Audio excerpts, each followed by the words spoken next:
mu by'ukuri ikoresha logique wumva ko amakuru uburyo bayatanze ari ay'impamo yavuye mu mubiri.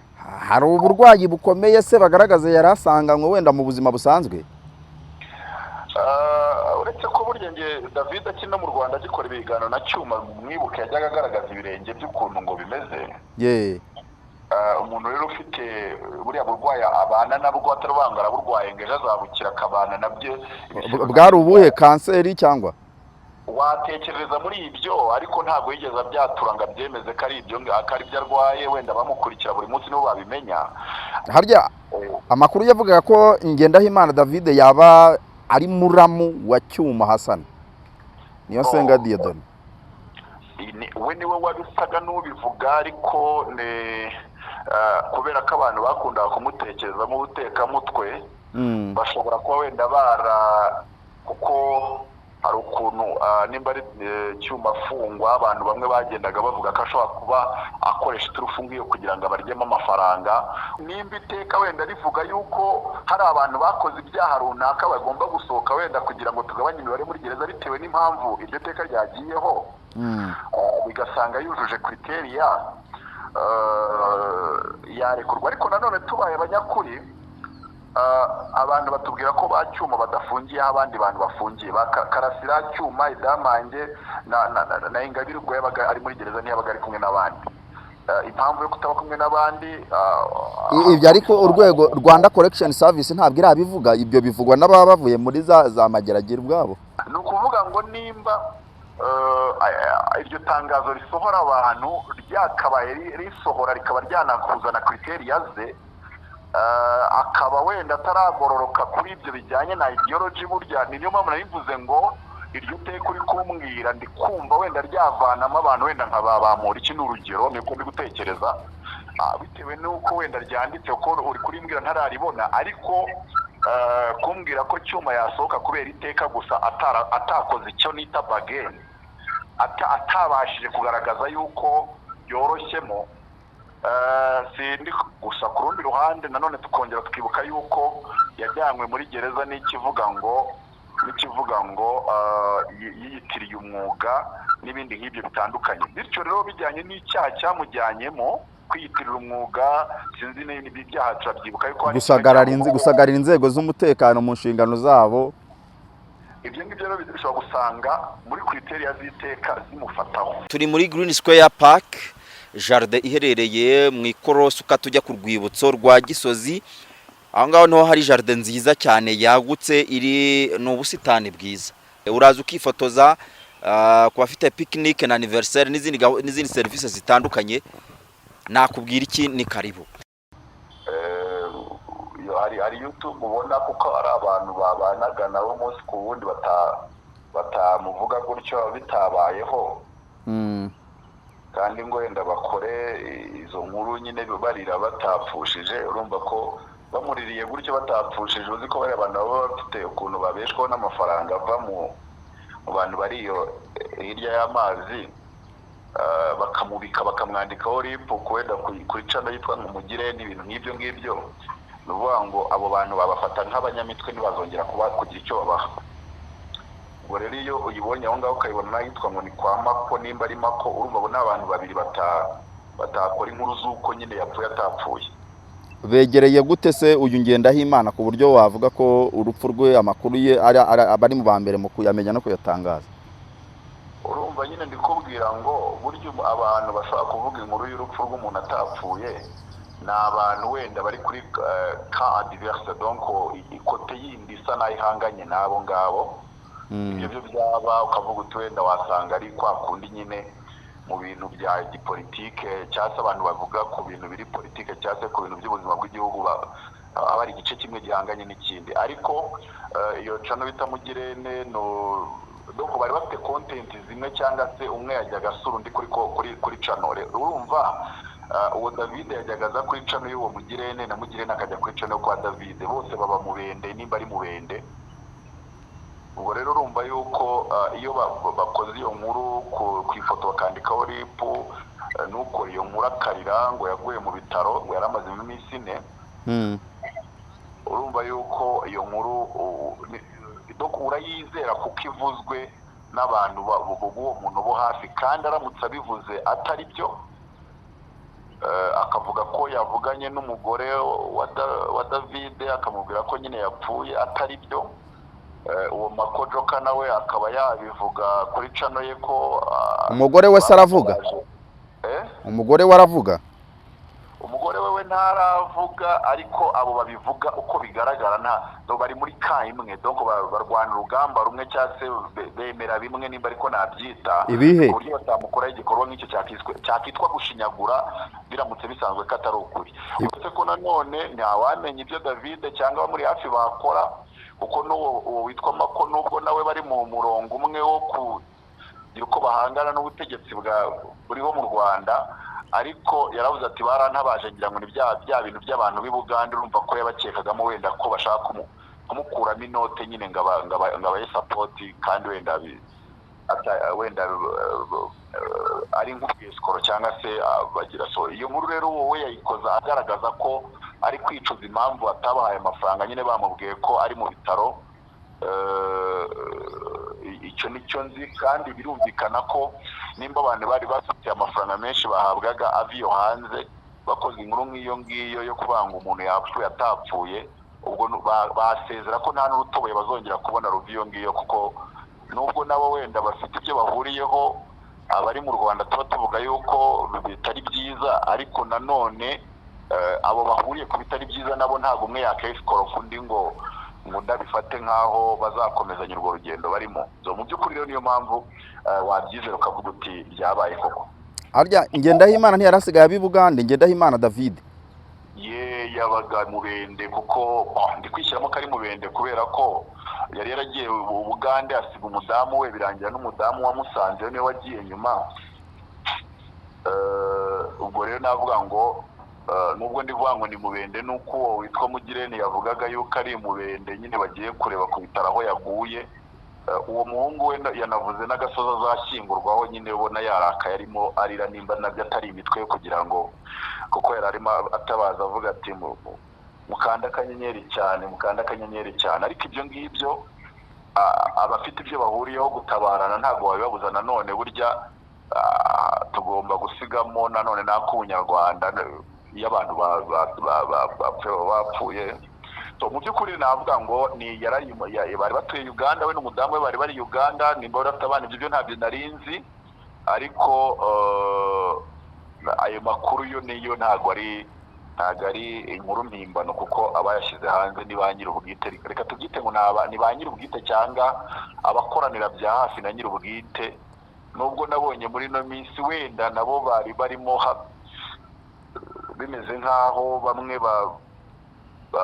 batari kwemeranya n'iby'uwo mudamu wenda wa Ngendahimana yari amaze iminsi atangaje. Urumva ko ari we ari n'umudamu bajyaga bajya kuri YouTube bakagira ibyo batangaza, akatangaza ibintu yicaranye n'umudamu we nawe arimo avuga, uretse ko wenda bazi David Ngendahimana bakaba bazi ko wenda hari ibyo yavugaga bishaririye umudamu we ni umurakare ku rundi rwego. Umurakare ninde?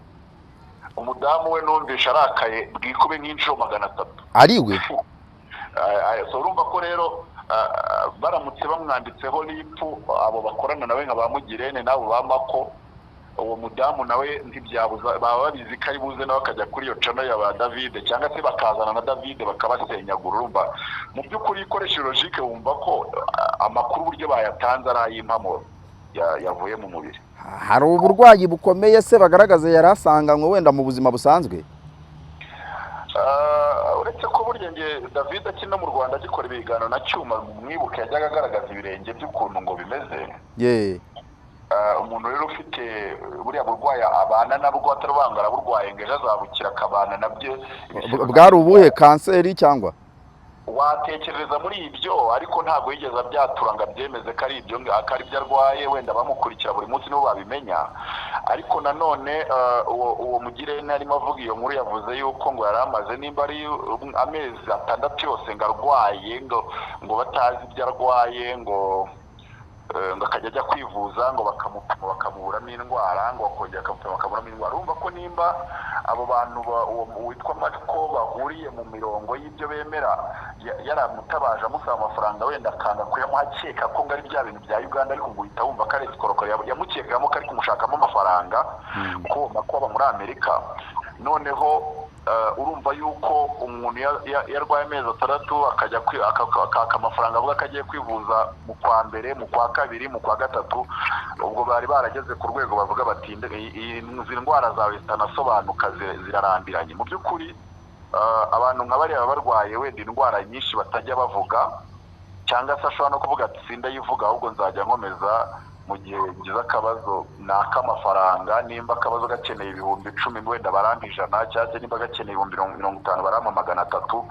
ukabona ko wenda binajyana no kuba ibiganiro yakoraga byagiraga abo bishimisha, cyangwa se byagiraga imirongo yabo bari hanze ibihuza nayo cyane. Nge ntekereza yuko no kuba umudamu yaraje bagatangira gukorana ibiganiro yabibonaga yuko atari umuntu wo kumara igihe kirekire ku isi, kubera yuko burya nge mbibona nk'aho yari afashe audience ye itari ntoya y'abantu 9,000 hafi 10, ariko yintroduiza ku mudamu ko wenda ari uzakomereza muri uwo mujyo we. Nge niko mbibona mu mboni yanjye, nubwo nakubwiye ni nabonye umudamu yaraje yazamuye volume, byari dukunda kuvuga ngo ni ukuzamura volume ku rundi rwego. Harya amakuru yavugaga ko Ngendahimana David yaba ari muramu wa Cyuma Hassan, niyo Senga Dieudonné. We niwe wabisaga n'ubivuga, ariko kubera ko abantu bakundaga kumutekereza mu butekamutwe, bashobora kuba wenda kuko hari ukuntu nimba ari Cyuma afungwa, abantu bamwe bagendaga bavuga ko ashobora kuba akoresha iturufu ngiyo kugira ngo abaryemo amafaranga. Gusa nanone kubera ko aba yariye amafaranga aba ari ba bantu bavuga bati nanone kuko avuga nanone avuga ubutegetsi nabi, reka nanone tutarigira nk'aho dufitanye intambara nawe zeruye, ariko ukabona ko nyine bamutekereza n'ibyo bintu byo kuvuga ngo yavuga ibyo dushaka yego, ariko nanone yaguturitsa amafaranga. Mu by'ukuri rero kuba ari muramu we byuzuye 100% bya nyabyo by'ukuri biragoye, cyangwa se naga probability munsi ya 50%, ariko nanone kuba yarabivuze wenda undi ntabivuguruze, ibyo nabyo ukabonamo ko nyine yari kubivugira ese ko yari afunze. Wakunda umuntu aza akavuga ati uyu ni bya bindi twabonye wenda hari uwaje avuga ati uw'inyamasheke ni musaza wanjye, kubera ko wenda bavuka ku musozi umwe, cyangwa se bashobora kuba bahuriye kuri ideology zimwe. Hari ukuntu ngende gutekereza yuko ibyo byo kuvuga ngo umuntu ni muramu bidashingiye mu buryo buri biologic, ariko nanone ubwo buramu mu buryo buri ideologic, mu buryo bwo kuba bose nyine imitekerereze yabo ku butegetsi ari imwe. Ntekereza ko ari muri iyo sanse kurenza ko ari muri mu buryo buri biologic, ariko nanone ntabwo byabura gushoboka, cyangwa se ngo uvuge ko byaba atari ukuri 100%. Imitekerereze yabo ni imwe, ariko niyo Senga we yavugaga ko ari umunyamakuru kuruta kuba umunyapolitiki. Mu gihe Ngendahimana we yavugaga yashoboraga no kwidekarara ko afite susi politiki. Ibyo ndi kuvuga ntabwo ndi kubishingira ku byo abantu bavuga ibitandukanye n'ibiri mu mitima yabo. Wenda n'urugero ari abantu baba ari abarakare kuri leta iriho, yego, kandi abo ngabo baba mu mpande zombi. Burya ngiye rimwe na rimwe n'igihe murira na Kigali, ariko umuntu yakubwiye ukumva yarashiririye yararakaye, kaza umuntu tuba mu gihugu kimwe. Ibyo ngibyo rero kugenda bishingira ko bari abantu babiri nyine ubona yuko ubahaye rugari rwose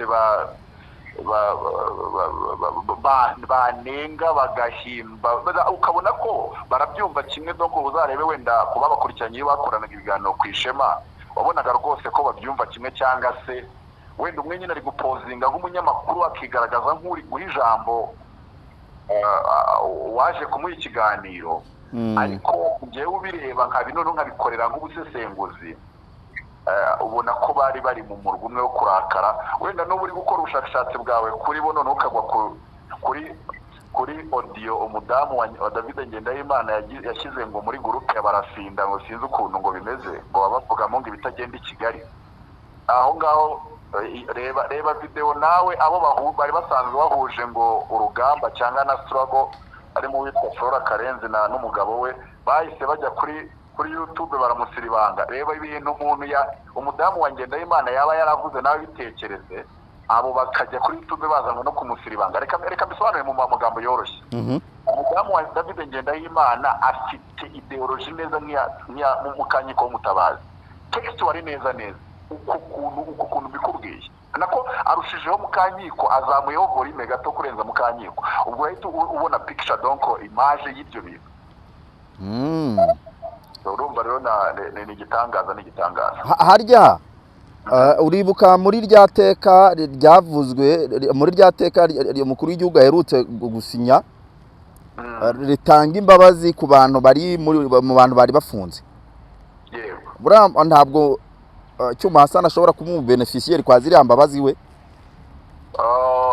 Ni imbabazi sanzwe nizo perezida asanzwe atanga se?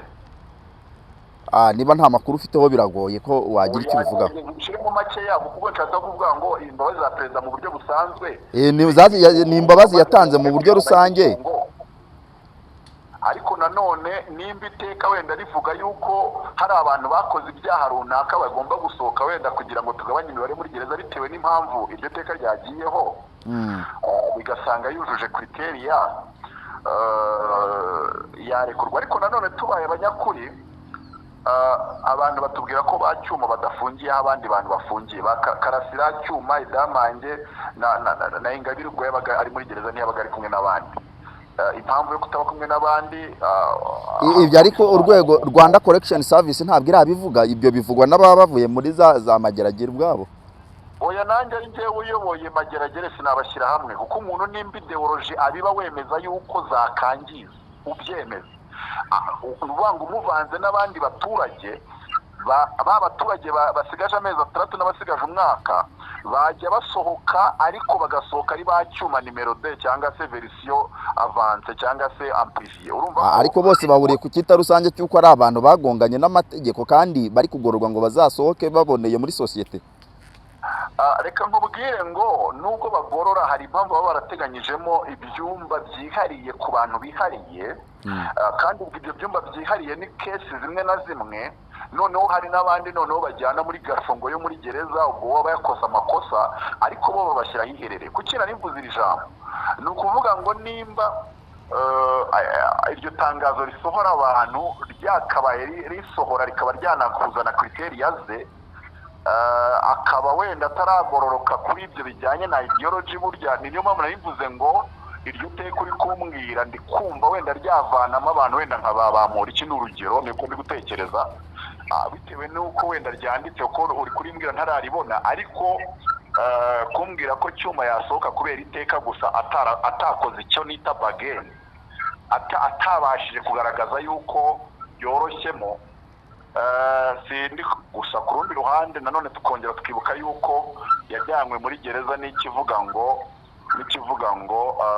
yiyitiriye umwuga n'ibindi nk'ibyo bitandukanye. Bityo rero bijyanye n'icyaha cyamujyanyemo kwiyitirira umwuga, sinzi n'ibindi byaha turabyibuka yuko gusagarira inzego z'umutekano mu nshingano zabo. Ibyo ngibyo rero bishobora gusanga muri kriteriya z'iteka zimufataho. Aho ngaho ndongeye kubitekereza neza, nsanga inyito y'ibyaha wa mungani ntago irimo icyitwa ideology. Donc inyito y'ibyaha rero kuba itarimo icyitwa ideology nanone, ariko buriya nakubwiye ko amategeko abaho akagira na fenetre zifite ukuntu zikoze.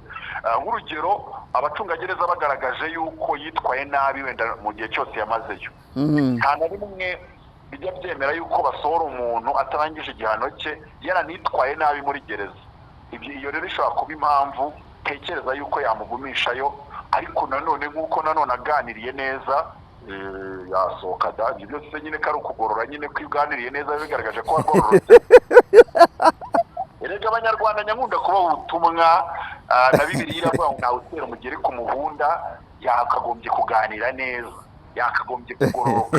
Kandi ubwo abantu bose bari hanze rega batajya amageragere, ari uko wenda baba babyemeranya kimwe na Rusoro, ariko nko kuvuga ngo at least uri muri limite zidateza ibibazo, uri muri limite zitabyara akaga, zitari rutwite. Hari ukuntu ubona umuntu we okay, hari abantu bafite ibibazo pe, ariko ibyo bibazo byabo bakaba bicecetse, ibyo bibazo byabo bakaba babigumanye muri bindani, kurakara kwabo n'uburakare bwabo kuko nahuye n'abarakara impande zose ubwo burakare bwabo bakabumira noneho hari n'undi rero burimo abuvundereza nk'ubumara bw'inshira mu by'ukuri birakwiye ko abantu bumva ko u Rwanda ntabwo rurimo umuntu umwe kandi ntabwo abantu miliyoni 14 batekereza kimwe ariko ushobora no kuvuga uti nubwo ntari nejejwe na bino na biriya ariko reka norohe mbane n'abandi tugira ibyo tugeraho turi kumwe cyangwa se nimba ngomba no kujya amahanga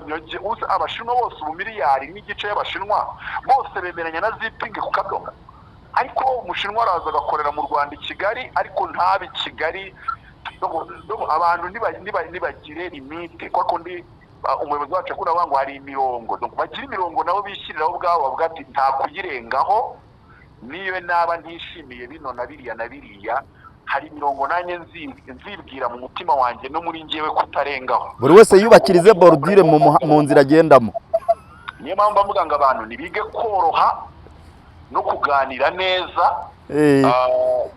kwa kundi yagiye ngagahura nimba yaravuga ngo ndayisaba umuntu w'umuyobozi rwose mu mujyi wa Kigali cyangwa se muri minisiteri gutya cyangwa se muri ibintu nk'ibyo ngibyo ngo yamubwira ati hayidinga comment gusa ijambo hayidinga comment ubizi gukora nta n'ikarita ya RMS ufite sha bakavuga ngo hayidinga comment ukumva rwose uri igitangaza kitahayidinga comment byose ugahita ubona ko nyine ntabwo ari urugero rwiza ku rubyiruko numva yaragiye afite nka 30 cyangwa se mu gihe cya vuba yaruje 30 ntabwo ashaje ntabwo rero ari ubutumwa bwiza cyangwa message ntabwo bitanga message nziza ku rubyiruko gusa nubereka ngo munyoboke munyegere mbigishe kwigumura no kwigagaza oya urubyiruko nirwige koroha no kuganira neza igihe abakuru bakubwiye icyo gukora kandi ntekereza yuko niyo abo bakuru bakubwira gutyo twabwete nubwo noroshye ariko buriya sinemeranya namwe ariko bakabona ntabwo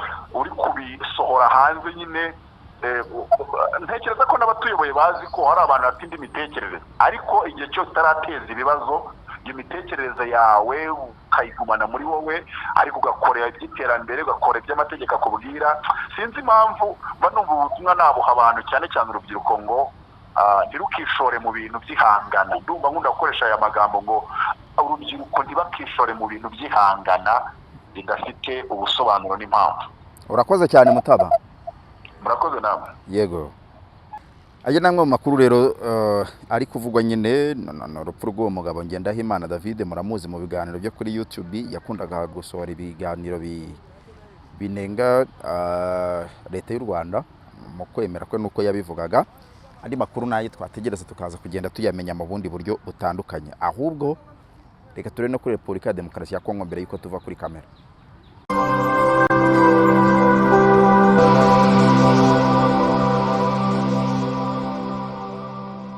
Muri Repubulika ya Demokarasi ya Kongo icyambere ukwiye kumenya nuko ku itariki 20 z'uku kwezi aribwo byitezwe ko mu gihe itegeko nshinga ryemeje ko amajwi y'umukandida nimero 20 watowe by'agateganyo nkuko komisiyo yigenga y'amatora ya Kongo yabitangaje seni ku itariki 20 z'uku kwezi nibwo azarahira.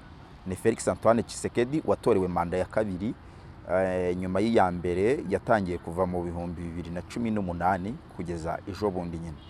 Akaba yaratowe ku majwi 73% by'abatoye niwe batoye nyine yarahanganye cyane n'abakandida 26 nk'igiteranyo rusange ariko hakundaga kugarukwaho cyane batatu bari bafite imbaraga barimo Moise Katumbi Chapwe ndetse na mukandida Martin Fayulu bari bahanganye. Katumbi yabonye amajwi 18 Fayulu nawe aza kubona utundi bise dukeye nobyo. Umuvugizi wa M23 mu bya politike bwana Lawrence Kanyuka yabwiye Tshisekedi ko gushaka gutera u Rwanda ari nko kwiyahura kubera ko urwego u Rwanda ruriho mu bijyanye n'ubwirinzi ndetse no kubungabunga amahoro biruta kure ibyo Repubulika ya Demokarasi ya Kongo ifite. Yavuze ngo Repubulika ya Demokarasi ya Kongo irava. Hari mu kiganiro yagiranye na Voice of Africa ishami Voice of America murambabarira radiyo mpuzamahanga ijwi rya Amerika mu ishami ritangaza amakuru kuri Afurika ikitwa Focus on Africa. Focus on Africa ubanza ari ya BBC. Voice of America ishami rya Afurika yarari kubazwa ku ihuriro rya Alliance Fleuve Congo ndetse no ku magambo yatangajwe na Tshisekedi ubwo yasozaga ibikorwa byo kwiyamamaza avuga ko azasaba inteko ishinga amategeko uruhushya rwo gutera u Rwanda ashinja gufasha M23 n'ubwo rwo rubihakana. Mu magambo ye yavuze ati aya masezerano no kurema urubuga rushya ndetse n'urubuga rwa politike na gisirikare rwashingiwe Nairobi muri Kenya. Urubuga rwitwa Alliance Fleuve Congo rufite intego yo kurangiza imibabaro y'abanyekongo, kugarura icyubahiro cy'abanyekongo, gukemura impamvu nyayo y'amakimbirane ku bw'amahoro arambye mu gihugu cy'abanyekongo. Ati rero ni ikintu cyiza mu by'ukuri kitigeze kibaho muri Repubulika ya Demokarasi ya Kongo. Aya magambo rero akaba yatangaje nyuma y'uko ihuriro rya AFC rimwe amazina akomeye y'abanyekongo harimo Corneille Nangaa wabayeho perezida wa komisiyo y'amatora, hakaba n'abandi banyepolitike bose bifatikanije na M23 bagamije kurangiza imibabaro y'abanyekongo nk'uko babivuga nyine. Gusa yavuze ko iri huriro rifunguye imiryango ku banyekongo bose, abanyafurika bose bashaka gufasha iri huriro mu mashyaka ya politike za societe civile, abantu ku giti cyabo, abanyemari n'abandi bifuza kwifatikanya nabo. Yongereyeho ko ari ikintu cyiza nko ku baturage bari mu bice bigenzurwa na M23, ahavuga ko hari amahoro, nta vangura, nta kwanga abanyamahanga, nta mvugo zibiba urwango. Avuga ko ari abantu bajya mu buzima bwabo rero bwa buri munsi ndetse na za business zabo, cyane barabitwa ngo n'abarwanda abavuga ururimi rw'ikinyarwanda rero Rwandophone. Avuga ko ari byiza rero kuri bo kugira ngo kuba urubuga nkuru nguru rwahuriza hamwe abantu b'ingeri zitandukanye, b'impu zitandukanye, bagahuza imbaraga kugira ngo barangize imibabaro y'abanyekongo nk'uko babivuga. Ubwo yabazwaga rero icyo M23 itekereza ko kuba Seni iherutse gutangaza ko Tshisekedi yatsinze amatora, yavuze ko ntacyo biteze muri ayo matora yagaragayemo inenge nyinshi, ndetse anarangije yongeraho ko Tshisekedi nta bubasha afite mu bice M23 igenzura. Mwibuke ko ibi ngibi Kanyuka avuze ko nta bubasha Tshisekedi afite mu bice M23 igenzura mu gihe ibyo bice batatoye, mu gihe mbere y'uko amatora aba perezida wa M23 Bwana Bertrand Bisimwa muri press conference yari yabaye mu kwa 12 mbere y'uko aya matora aba mu ntangiriro z'ukwa 12 yari yabwiye itangazamakuru ko bazakora ibishoboka byose ku buryo abaturage ba Kongo bahejejwe hanze cyane ababiganje mu bavuga ururimi rw'ikinyarwanda bazakora ibishoboka byose bakabacyura, kandi aho babatuje bakabizeza umutekano n'ubusugire bw'ibice bwaho batuye.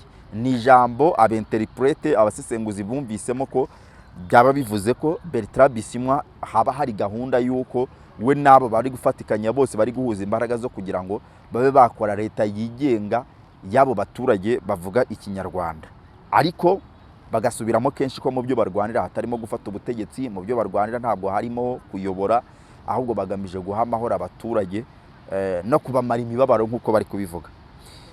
Ubwo yabazwaga rero uyu Kanyuka, ubwo yabazwaga ku kijyanye n'ibyatangajwe na Perezida Tshisekedi ubwo yasozaga yiyamamaza mu mpera z'umwaka ushize nyine, avuga ko azateranya inteko ishinga amategeko ikamuha uburenganzira bwo gutera u Rwanda, yavuze ko rwaba ari nko kwiyahura. Mu magambo ye Bwana Lawrence Kanyuka yavuze ati mu Rwanda bafite systeme nziza y'uburezi, ubuzima, umutekano, ni igihugu gifite isuku kandi gicunzwe neza cyane. Ubwo rero ushatse kurwanya u Rwanda rufite igisirikare cy'u Rwanda gukemura ibibazo by'iterabwoba muri Afurika no muri Central Africa, Mozambique. U Rwanda rwagiye rwohereza ingabo hirya no hino mu gufasha ibihugu mu kurwanya iterabwoba. Ibyo rero birahagije kugira ngo bigaragaze ubunararibonye bafite. Ati rero niba ushaka gutera u Rwanda byaba ari ubwiyahuzi. N'amagambo ya Kanyuka. Nanone ntabwo twava muri Repubulika ya Demokarasi ya Kongo tutakubwiye ko mu cyumweru kitari kizirindwi Mutarama ejo muri Repubulika ya Demokarasi ya Kongo bashyizeho abayobozi bashya b'ingabo mu turere twa gisirikare muri Kivu y'Amajyaruguru, za Ituri ndetse na Ekwateri.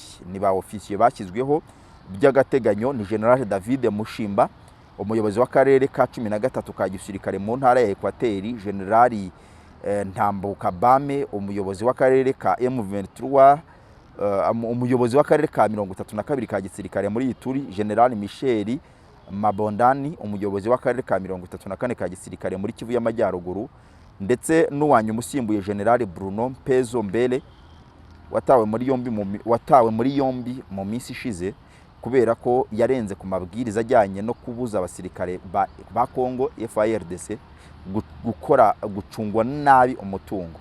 Hari n'abandi bari gusimburwa barimo Colonel Okoko Onoyo Bokeyoni, yagizwe kandi umuyobozi wungirije ushinzwe ibikorwa n'ubutasi bya Sokora ya mbere Grand Nord muri Kivu y'Amajyaruguru. Harimo n'abandi basirikare basimbujwe barimo babandi bagiye bahamagazwa Kinshasa kubera uruhare rwabo rwo gukorana na FDLR. Kandi igisirikare cya Kongo niba mubyibuka mu minsi yashize ubwo wa mu diplomate wa Amerika yanyuraga hano mu Rwanda akomereza no muri Kongo, umwe witwa Highness Avril, bari bemeranije ko mu byo Kongo iri bukore harimo guhagarika imikoranire igisirikare cyabo FARDC cyaba kigirana na FDLR kubera ko birakaza ubutegetsi bw'u Rwanda. Nka bimwe mu byatumaga umwuka w'intambara urushaho kuzamuka. Muribuka ko hari abasirikare bavugwaga ibihumbi 40 byari biri ku mupaka wa Kongo. Nanone mu gitondo cyo kuri uyu wa mbere muri Repubulika ya Demokarasi ya Kongo i Masisi havuzwe ihanurwa ry'indege itagira abapilote drone mu mirwano yahuje FARDC na M23. Bavuga ko iyi drone yahanuwe n'abarwanyi b'umutwe wa M23 ubwo yacaracaraga hejuru y'ikirere cya Nyiragongo kigenzurwa na M23. Ni nyuma y'uko kuri uyu wa gatandatu FARDC yari yakoresheje iyi drone mu kugaba ibitero muri M23 ihitana abaturage barenga 10. Iyi mirwano yatangiye hafi mu rukerera rwo kuri uyu wa mbere, aho FARDC yatangiye igaba ibitero kuri ku barwanyi ba M23, naho nabo batangira kwirwanaho nyine bya bindi bajya bita ngo twebwe ntiturwana ahubwo turasubiza. Muri uko gusubiza rero nibwo bahanuye iyi drone nyine ikunze gukoreshwa n'igisirikare cya Kongo kiri kumwe na Wazalendo. Iyi drone yahanuwe iri mu bwoko bwa CH4, bikaba bivuga ko ifite agaciro karenga miliyoni y'amadolari, ubwo no kuvuga hafi miliyari y'amanyarwanda, arenga miliyari y'amanyarwanda. Ikaba ifite ubushobozi bwo kugera ku butumburuke bwa kilometero 3500 na 500, ibirometero 3500 n'ibihumbi 5. Iyi drone ikaba ihanuwe yiyongera n'ubundi ku yindi yari iherutse guhanurwa muri Masisi yari yashize mu minsi yashize, ubwo yarimo ifata amashusho yagombaga guhesha inzira indege ya Sukhoi kugira ngo irase kuri M23. Uretse iyi mirwano yaramukiye muri iyi Masisi kuri uyu wa mbere, ku munsi w'ejo hashize kuri iki cyumweru mu gace ka Tongo hari amakuru yavuga ko M23 n'ubundi yakozanijeho n'umutwe wa FDLR haraswa amasasu menshi mu gace gakikije Kichanga muri Chahemba. Uku gukozanyaho rero kukaba n'ubundi kuri mu byatumye kandi kuri iki cyumweru kitari cya 7 Mutarama mu muri iki gihugu hari hashyizweho abayobozi bashya b'ingabo mu turere twa gisirikare muri Kivu y'Amajyaruguru mu gace ka Ituri na Ekwateri nk'uko twari tubibagarukiyeho. Tukiri muri Kongo nanone twababwira ko umuryango mpuzamahanga uharanira uburenganzira bwa muntu bita Human Rights Watch watangaje ko hakorwa iperereza mu amatora aherutse kuba muri Repubulika ya Demokarasi ya Kongo, ni nyuma y'uko abatavuga rumwe n'ubutegetsi bakomeje kuvuga ko bibwe mu gihe Perezida Tshisekedi na komisiyo y'amatora nibo bavuga ko amatora yaciye mu mucyo. Human Rights Watch iravuga ko hatagize igikorwa muri Kongo ibintu bishobora no kurushaho kudogera nyuma y'amagambo y'urwango ndetse no gukangurira ihohoterwa rishingiye ku moko bikomeje gusakazwa nyuma y'amatora rusange aherutse kuba mu Kuboza umwaka ushize. Nababwira nanone ko aya matora ari kuba muri Repubulika ya Demokarasi ya Kongo akomeza kuvuga mu tundi tubazo dutandukanye, nkaho umukandida Moise Katumbi wari umukandida perezida Bwana Moise Katumbi Chapwe we ari kuvuga ko ahubwo ko na perezida wa komisiyo Bwana Kazadi yakegura ko ntacyo ari kumaramo. ndetse ubwo aya matora y'abadepite yabaga cancelled ubwo yateshwaga agaciro ibyavuye mu matora y'abadepite ubwo n'abasenateri ubwo yateshwaga agaciro, Moise Katumbi yavuze ko nta mpamvu y'uko yavuze ko bigayitse kuba nka komisiyo electorale ya Congo se niyemera ko amatora y'abadepite yagaragayemo uburiganya, ariko y'abaperezida nayo agaragaza ibindi bimenyetso bihuye neza n'inenge zatumye amatora y'abadepite bayasesa, harimo kuba hari machine vote zasanzwe mu ngo z'abakandida. Muri abo bakandida harimo perezida mu biro bya minisitiri, minisitiri mu biro bya perezida. Abaminisitiri muri Congo bemerewe gutanga kandidatire ku mwanya w'abadepite. Uyu rero wari minisitiri mu biro bya perezida, nawe n'umwe mu basanganywe machine vote mu rugo rwe. Harimo abaminisitiri 3, ariko Katumbi akavuga ati ni gute barenga kuri ibyo ngibyo bakemeza ko amatora y'abadepite yagaragayemo uburiganya bakayasesa, ay'abadepite bihuje ibimenyetso n'ibibazo bindi byavuzwe byo noneho ntibayasese. Hanyuma akavuga ati Kadima rero wowe ntacyo uvuze nta byawe. Human Rights Watch rero ikaba ivuze ibingibi nyuma y'uko na Amerika nayo yari iherutse gusaba ko hakorwa iperereza ryimbitse kuri aya matora, inaboneraho gusaba abatavuga rumwe n'ubutegetsi amatora yo muri Congo ko basubiramo ibyavuye mu matora. Aya matora yo muri Congo akaba yabaye ku itariki 20 Ukuboza 2023. Ni amatora yarahanganyemo abakandida barimo Moise Katumbi, Martin Fayulu n'abandi batigeze bashima ibyavuye mu matora, harimo na Denis Mukwege. Ni benshi bavugwa, ariko bariya babiri Martin Fayulu na Moise Katumbi nibo bavugwa kubera ko aribo nibura bari bagerageje kujegeza inshundura zabo mu ishyaka rya UPDS. Bavuze ko Perezida Tshisekedi rero atigeze atsinda amatora, ahubwo bo bakavuga ko yibwe amajwi. Abo muri AFC nabo bakomeje gutsimbarara ndetse no kuvuga ko ubutegetsi bwa Tshisekedi bazabukuraho, ndetse bo nta nubwo babaha amahirwe ngo baburindirize ko buzarahira, kubera ko bavuga ko bazabukuraho kugira ngo bahe Congo umutekano, bya bindi byabo bavuga nyine, aho usanga abanyapolitiki bakunze gukora icyitwa human shield, kwikinga abaturage, bakagenda bavuga ko bari kurwanira neza, ukwishyira ukizana, uburenganzira bw'abaturage n'ibindi. Ibyo nkange bigora gutandukanya n'inyota ya politike abayobozi baba bafite, ariko ibyo tubiharira abasesenguzi. Jewe ndi umunyamakuru kuruta kuba umusesenguzi. Moise Katumbi Chaputa avuga rumwe n'ubutegetsi akaba asaba Denis Kadima uyobora komisiyo y'amatora muri iki gihe seni ko yakwegura nyuma y'ubujura bw'amajwi avuga ko bwaranze amatora y'umukuru w'igihugu yatsinzwemo na Perezida Felix Tshisekedi kuri manda ya kabiri. Katumbi niwe wabaye wa kabiri nyuma ya Tshisekedi mu matora yo ku itariki 20 agira amajwi 18%. Uyu munyapolitiki wabayeho guverineri w'intara ya Katanga ku cyumweru cy'itariki ya 7 Mutarama yashimangiye ko ari amatora yaranzwe n'inenge nyinshi mbere yo gusaba Kadima kwegura ko nta kuzuyaza ibyo yakoze. Ari we wari uhagarariye inyungu za seni, ntacyo yafashije abanyekongo kugera ku cyo bita kuri demokarasi. Kuwa gatanu w'itariki 5 seni yagize imfabusa amajwi y'abakandida 82 biyamamarizaga kuba abadepite mu nteko ishinga amategeko ya Kongo nyuma yo kubashinja amakosa arimo ubujura bw'amajwi. Katumbi ashingiye kuri iki cyemezo yavuze ko iki ngiki ari igihamya cya mbere cyerekana ko hari byinshi bidakurikije amategeko byaranze amatora yo muri Kongo. Ni Katumbi by'umwihariko wahamagariye abanyekongo kutemera ubutegetsi bwa manda ya kabiri bwa Tshisekedi, ahamya ko yabaye mu buryo bunyuranije n'amategeko kandi yari arimo uburiganya. Kuri ubu yaba Katumbi cyangwa abandi banyepolitiki bagenzi be ndetse n'inzego zitandukanye bakomeje gusaba ko hakorwa iperereza ryigenga ku nenge zaranze ari amatora, byanashoboka kandi ko yaseswa hagategurwa andi, ariko mu gihe yaba adashishwe nko bibabwira ku itariki 20 nibwo Felix Tshisekedi azarahira. Twashaka twarekera ahangaha, nkabashimira rero ko mwankundiye tubana muri iki gice cy'ikiganiro cyari kigizwe hanini no kubagezaho amakuru y'ibiri kuvugwa. Andi makuru n'ibindi biganiro bikurikira kuri Iwacu Info. Ngiye wibagezaho nitwa bavuga neza Jonathan. Tubasaba kudushyigikira ndetse no kudutera inkunga. Tubashimira kandi moral support ka morale muduha mutubwira courage no gukomeza gukora. Tukanabashimira kandi uko muhari uyu muyoboro tutangiye nyuma y'iminsi mike y'ubwo twari tukiri kunoza no kumvikana n'abakoresha bacu bo muri Google ku bijyanye na contract channel yacu twari dusanzwe dukoresha Megapex TV yari yagera kubera ibibazo tutari tumvikanyeho n'umukoresha nyine basuspanda contract yacu, none duhitamo kuba turi dukorera kuri uyu muyoboro wa Iwacu Info. Muri iki gihe